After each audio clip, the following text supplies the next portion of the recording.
buhay natin.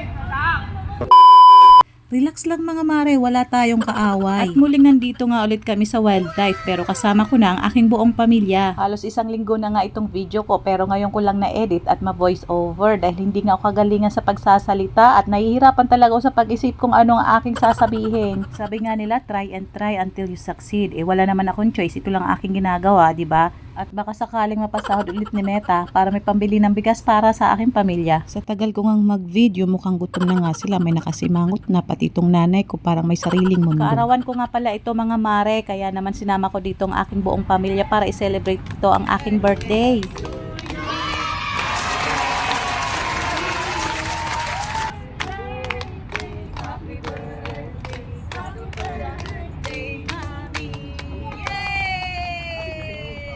Abay, pagtapos nga ng kantahan, kanya-kanyang sandok na ito mga mare.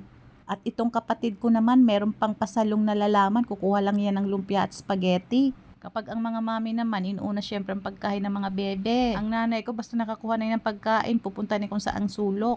Dahilan kung bakit gusto ko dito sa wildlife, dahil pagtapos ng kainan, pwede kami mag-ikot-ikot, pwede namin makita kung anong mayroong mga animals na nasa loob dito ng wildlife center. At 30 pesos lang ang entrance dito at maghapon libre na yan. Dahil kaarawan ko nga ngayon, ang bibi ko naman ay bigla akong sinubuan ng hotdog. Sira na naman ang diet ko nito at hindi pa naman to titigil hanggat hindi ko nauubos itong pinapakain niya sa akin. Ngayon nga ay naiintindihan ko na kung bakit ang ibang nanay ay tumataba dahil sa sobrang hinayang natin sa pagkain, tayo ang nakakaubos. Nang dahil biglang naramdaman kong umaambon, tumayo na nga ako at sinayawan ko ito, baka sakaling huminto para hindi mapurnada ang aking selebrasyon. Ito ang resulta ng curry reels ko. Nagiging makapal na talagang aking mukha. Syempre, hindi tayo pakakabog. Abay, parang hindi sang-ayon ang langit at biglang ang umulan. Puti na lang meron kaming nasilungan para sa mga bulilit. Bugilay na mo ba sa isinda mama? Buti na lang mga mare, merong mabait na guard na nagtulong po sa amin na masisilungan para sa mga bata. At binigyan ko na nga lang si kuya ng pansit na aking handa. Share your blessing, ika nga, di ba?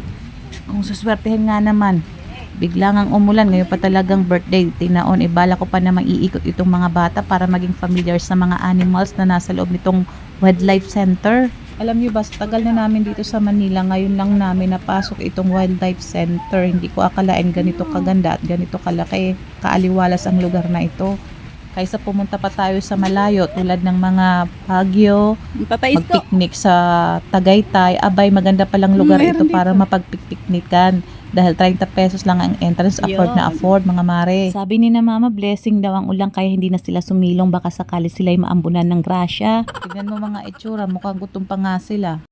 Pagtilangan ng ulan, abay hindi nga namin pinalagpas ang pag-ikot-ikot dito sa wildlife. Nang may biglang nahagip nga ang aking camera, akala ko ay nag-aaway. Dahil may pagkamarites ako, nilapitan ko ito para makita ko kung anong meron.